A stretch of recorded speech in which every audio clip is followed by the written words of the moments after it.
Alright, so I'm going through studies of religion today. I did a video before, but I don't know where it went. So we're going to start off with religion and belief systems in Australia post 1945. So this is what you'll be asked for in the short answer and multiple choice question. So you'll have a 5 marker and 10 multiple choice. Ellie, be quiet. Okay, so I'm going to start off with contemporary Aboriginal spiritualities. So, kinship and the dreaming. The dreaming is the key concept underpinning Aboriginal spirituality and traditional life. Its basis or creation story revolves around the ancient event in which ancestral beings formed every feature and creature of the earth.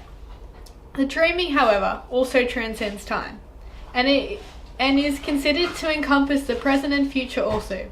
It is an eternal, timeless cycle of metaphysical existence where humans, animals, and land all depend upon each other for physical, emotional, and spiritual well-being.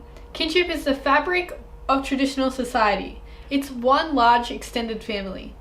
Everyone is related through its complex web.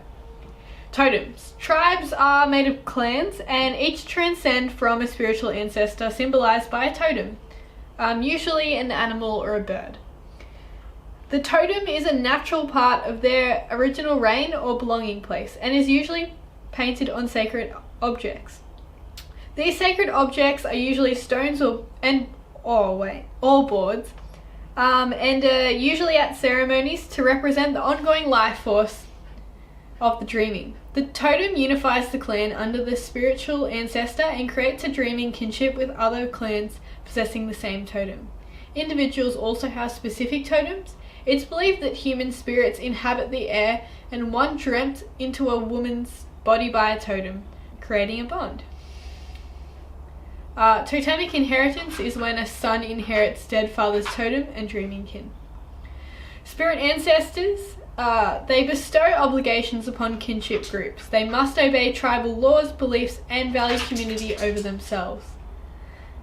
Knowledge should also be passed down through story and initiation rites. Kinship groups must be reverent custodians of territory and of totems. Ceremonial life and dreaming. Ceremonies reaffirm and relive moments of dreaming, allowing people to spiritually transform and become closer to ancestors. Male initiation is the submission to pain and authority, then painted with symbols, told chants, sacred dance is performed. There are 2 types of ceremonies. Life cycle, which is initiation, death, and burial, and periodic, which are balance rites. Death and burial ceremonies emphasize the ongoing reality of the dreaming. Upon death, the spirit merges with the totem. The purpose of the initiation is to merge past, present, and future, and to express respect and care for the land. Obligations to land and people, and the dreaming. Relationship between land and people is symbiotic. It's mutually dependent. Land and people need to recreate dreaming events through ceremony, art, music, storytelling. Reciprocal obligations and rights to each other. Ellie, what are you doing? Ellie, you're not supposed to be there. Get out. Yeah. You sneak.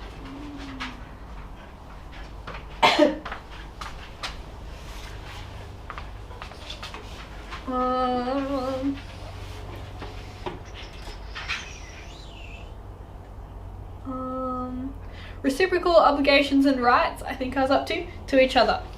Humans need land to survive, for example, water from its rivers, food from animals and plants. Humans are not greater than the land. They're equal. Humans have to assist land through ceremonies, rituals, to reaffirm dreaming so it can renew itself. Land provides tools for ceremony, feathers for body decoration, and ochre for paint. Ownership of land is respecting, caring, and nurturing for sacred land. Separation from the land is our next little subtopic. No land equals no connection to the dreaming equals a loss of spirit. Terra nullius is the concept defined as the land belonging to no one. European settlers applied this legal concept to force dispossession of Aboriginal people from land. It has had long-lasting effects on spirituality, as we have learned. It became illegal for Aboriginal people to enter ancestral territory on private property. They could be shot or punished quite harshly. Imported stock ruined earth, muddied water, damaged landscape. People were forced into missions and shanty towns. Separation from land equals separation from spirituality and totem. Whole populations died and reduced as a result of disease and alcohol, which was a direct impact of the white settlers.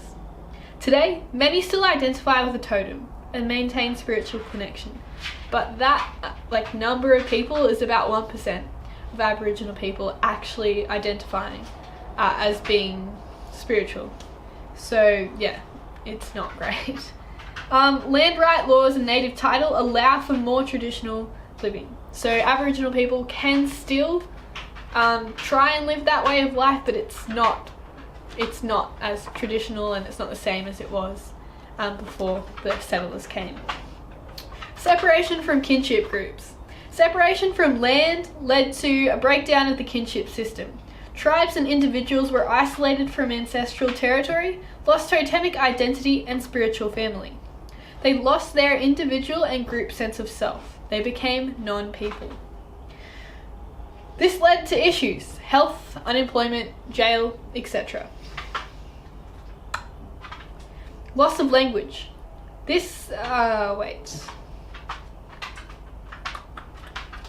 separation from kinship groups led to a decline in Indigenous languages. People couldn't express the meaning of stories, they simply disappeared. With no access to dreaming kin, spiritual obligations, which were the main purpose of life, couldn't be fulfilled.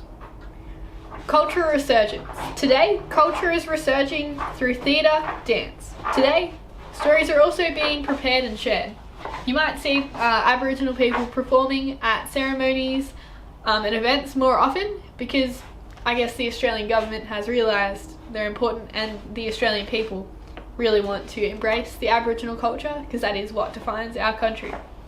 So next, the stolen generations.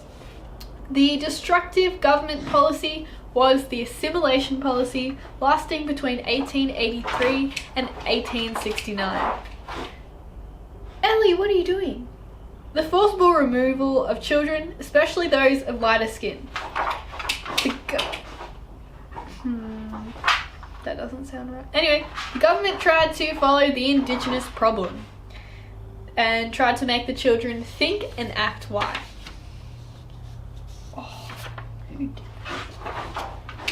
Families were cut off, children taken away, names changed, backgrounds were erased.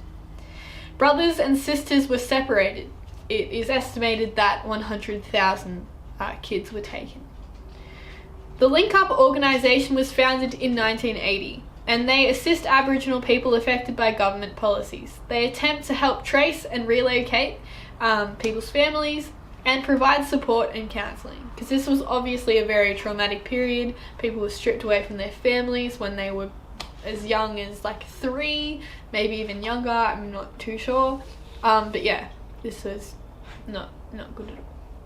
The Sorry speech of 2008, Kevin Rudd apologised to all Aboriginal people for the government's past actions. And this was well received, but it didn't fix everything. Just a few words couldn't fix the past that the government had ruined in the future of Aboriginal people. Native title. The concept of law recognising the rights of Aboriginal people in relation to areas of land and water belonging to ancestral tribes. Allows access to ancestral lands for spiritual and ceremonial purposes. The Woodward Royal Commission, the government inquiry to appreciate the link between Aboriginal spirituality and the land. Racial Discrimination Act of 1975 meant those of minority racial groups had some rights and privileges. The Native Title Act followed the Mabo decision of 1993, overturned overturned terra nullius, gave recognition to the Aboriginal way of life, allowed claims supported by proof of connection to land to be heard. Result, 15% of land was identified as Indigenous land. Bill recognises customs and laws of tribes, provides rights including access to perform ceremonies and rituals. Mabo. This was the first legal recognition of spiritual connection to land. This 1992 case was a pivotal point for land rights and the native title movements. Queensland government had been denying land use. Mabo wanted legal recognition of the land as their families had resided there since time immemorial.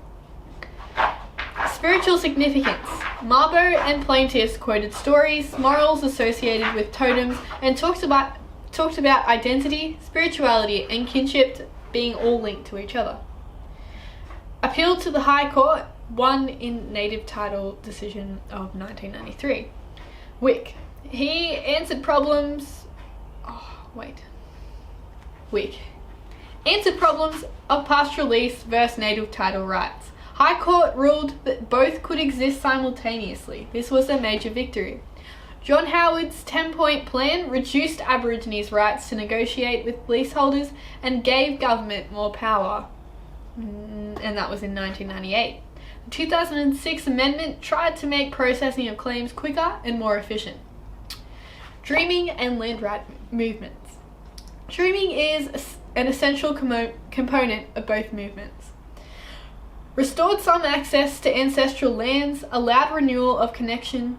Dreaming itself made success of land rights possible. Existence of dreaming sites, possession of dreaming knowledge, formed the basis of land right and native title claims. Songs, stories, dance, sacred objects were used as evidence. Some issues as Aboriginal people don't like invasive scrutiny of courts on sacred areas and dreaming sites. Oral tradition, sometimes hard to prove and disregard, easy to disregard. Procedures like Ward v. versus WA led to exceptions to these evidence rules in land rights and native title cases. Next, we're on to the next part of 1945, which is religious expression in Australia post-1945. Let's talk about the religious landscape of Australia from 1945 to present, and we'll talk about the changing patterns and census data. Christianity remains the largest, the largest religious group. This is steadily changing since the 1947 census, with more religions being introduced since then, and more people becoming, defining themselves as not being religious. Factors influencing changing patterns include immigration, increasing numbers of atheists, agnostics, humanists, increasing secularism, outdated traditions, and aging adherence. No religion. In 1947, the number was just 0.3%. And now, in 2016, which was the most recent census, it's 30.1%, which is a massive increase. Catholic has gone from, in 1947, it was 20.9%. In 2016, it's 22.6%. So it has increased slightly. Anglican has gone from 39.1% in 1947 to 2016 only being 13.3%. So that's a massive decrease. The Uniting Church in 1947, it didn't exist, but in 2016, 3.6% of Australians identify as being a part of that church. Islam and Buddhism, they both were not introduced, or they didn't really have enough numbers to be counted on the census in 1947. But in 2016, Islam has 2.6% of Australians adhering to it, and Buddhism has 2.4%. The current religious landscape. Christianity as the major religious tradition. Majority of First Fleet convicts were Christian. Anglican, Presbyterian, Methodist, and Catholic. Migration. Post-World War I, Britons were encouraged and a small number of Jewish people arrived. Post-World War II, more British migration encouraged. Other European nations also. Still mostly Catholic, Eastern Orthodox. 1950s, Netherlands, Austria, I think that should be, not Australia, Spain, Greece and Scandinavia. Adoption of Christian beliefs in all aspects of society. Early heritage, law, government, public holidays observed. They all reflected Christian ideas. Church schools have thrived. Charitable organisations, etc. as well. So you might know of the Salvation Army. They help people to find work, help homeless people, they feed people, provide them with necessary supplies. St. Vincent de Paul, they also help all struggling members of Australia through food and clothing donations and fundraisers. TEAR, T-E-A-R, they improve conditions for poor people in third world areas. World Vision, they reduce poverty and offer relief and social justice to areas of need. Trends. Christianity's proportional decline is due to an aging population, low birth rates, denominational switching and secularism.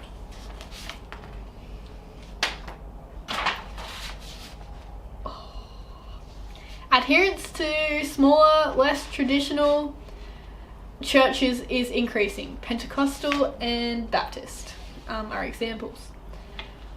Roman Catholic, the numbers are pretty stable. Eastern Orthodox is rising due to immigration and young profile. Okay, now let's just talk about immigration. Dramatic increase after World War II, people were fleeing Europe. Assisted passage scheme. Attracted Britain, then European citizens. Boosted Roman Catholic, which was the Europeans.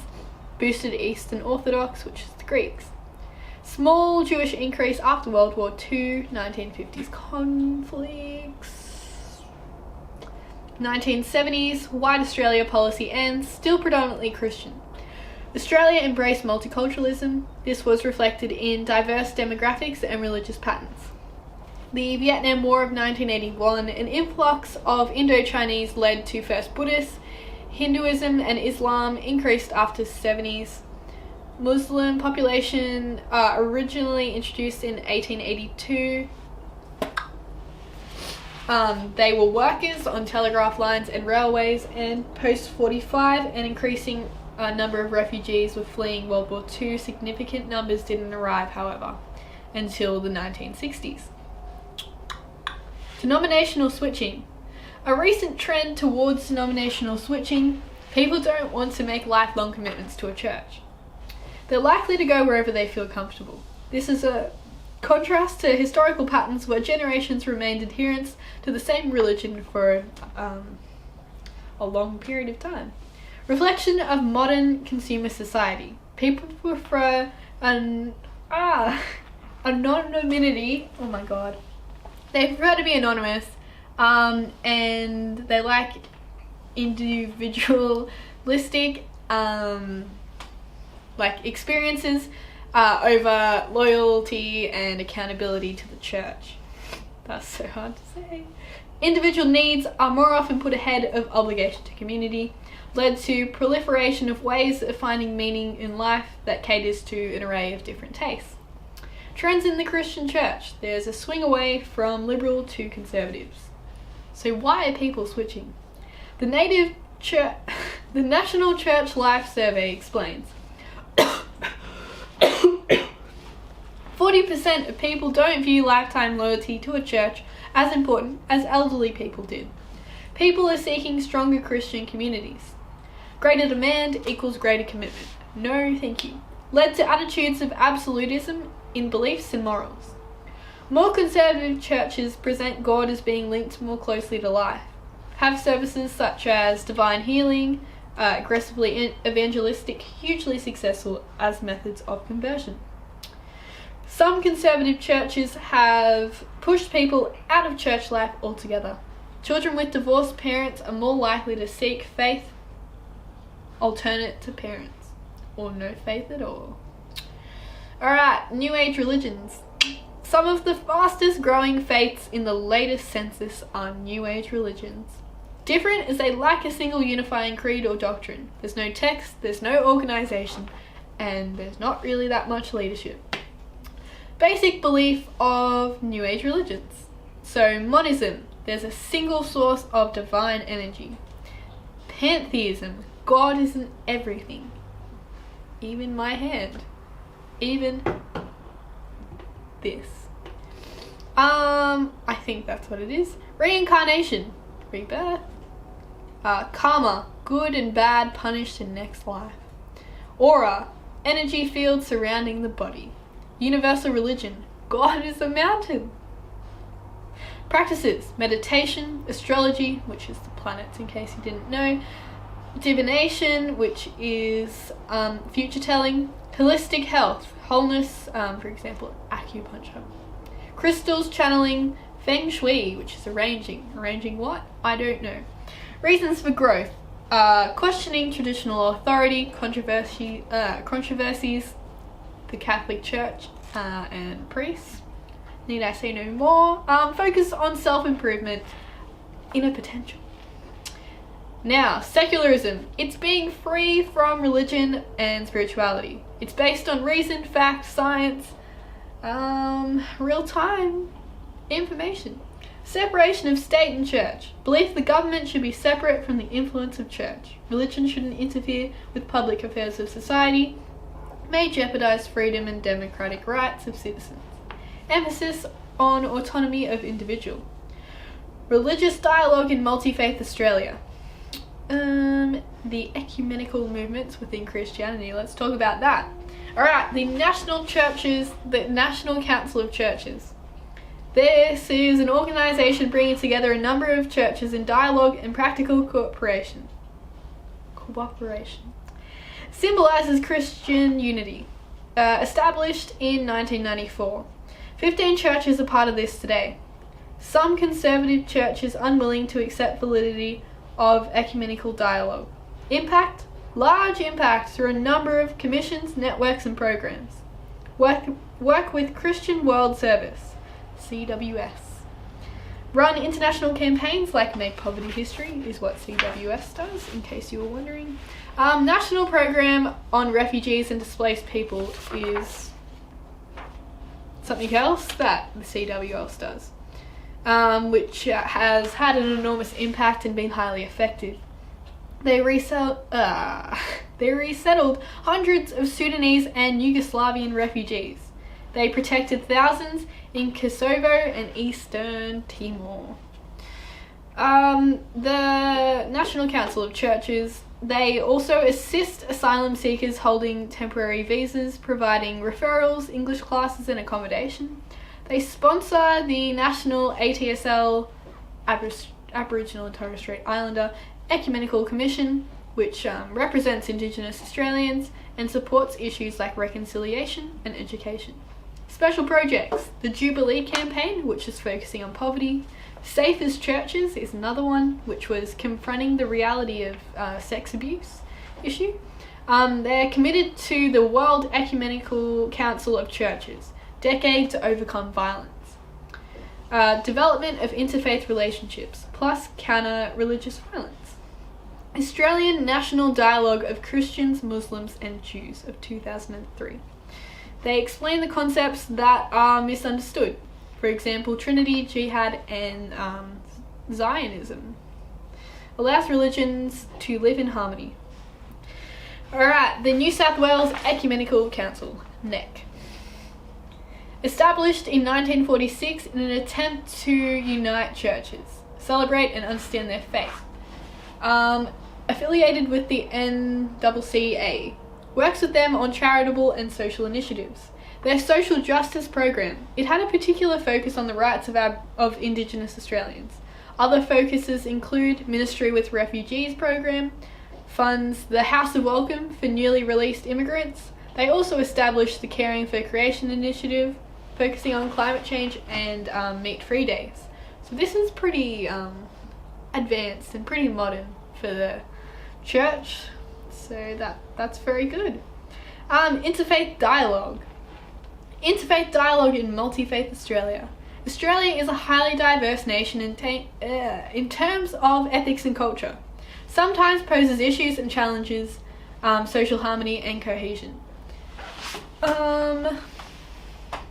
Misunderstanding and clashes may result between religions due to conflicting beliefs. Historically had led to violence and not harmony. Conflicts alike these have not occurred in Australia, but maintaining peaceful relations is nonetheless integral. Role. Helps avert conflict, counter threats before they reach critical level. Simply the meeting of faith representatives. Explain and exchange info about religions, clear up misunderstandings. It's not about debate or conversion, it's just about understanding. Initiatives include the Australian National Dialogue for Christians, Muslims and Jews, the NDCMJ. Aims to build understanding and harmony, clarify contentious issues. 4 principles of dialogue. Begins when people meet, depends on mutual understanding and trust, makes it possible to share in service to community. International. In December 2004, they did a dialogue on terrorism, encouraged moderators in religious communities to take lead on issues like terrorism. The Semarang Dialogue of March 2012 focuses on strengthening communities to promote peace and security. Learning from and about other faiths, implementation of interfaith project. They've also got joint statements. Allows religious authorities in Australia to speak and act with a unified voice on important matters. Need for peace in Middle East, which was in 2002. That was done by the Jews and Islamic people. 2002, Bali bombings victims memorial. The Christians, the Jews and the Muslim people support uniting church damaged in Cronulla riots of 2005. The relationship between Aboriginal spiritualities and religious traditions in the process of reconciliation. Reconciliation is a process whereby Aboriginal and Torres Strait Islander people and non-Indigenous Australians can move into the future with a new relationship based on understanding, recognition and respect. Past mistakes acknowledged in order to move on. Involves native title, designed to facilitate the healing of Aboriginal spirituality and condition. Long process, began with the 1967 referendum, Aboriginal land rights in 1976, ATSI Commission in 1989 and Native Title Act of 1993. Catholic Church, Pope John Paul II, 1986 Statement on the Need for Just and Proper Settlement. 1998, other churches joined towards reconciliation in Australian society. Push for equality. Caritas calling for more assistance for Aboriginal and Torres Strait Islander people due to lasting effects. National Reconciliation Week, big focus on Aboriginal health.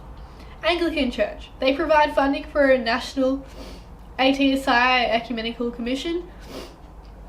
Wants to give ATSI people a voice on faith, mission and evangelism. Helps rebuild self-esteem, pride and dignity. Anglicare Australia, they offer accommodation, emergency assistance, family support in rural Aboriginal communities. The Uniting Church, Uniting Aboriginal and Islander Christian Conference. Works with Aboriginal and Torres Strait Islander people promoting health, promoting healing and reparation. 1994, the VC National Assembly made a formal apology to Indigenous Australians for past, also pledged to help in the future. Judaism. The Executive Council of Australia Jury of 2006 affirmed the importance of reconciliation. The development and implementation of reconciliation plans occurred, and they called on the government to reduce the disadvantage of Aborigines. Finally, we have the Week of Prayer. The Week of Prayer, Thought, Reflection. Common goal of reconciliation. It's done by the Christians, the Islamic people, and Buddhists, and more. It aims to address issues in relation between Indigenous and non-Indigenous Australians. Yep, alright, that one's done.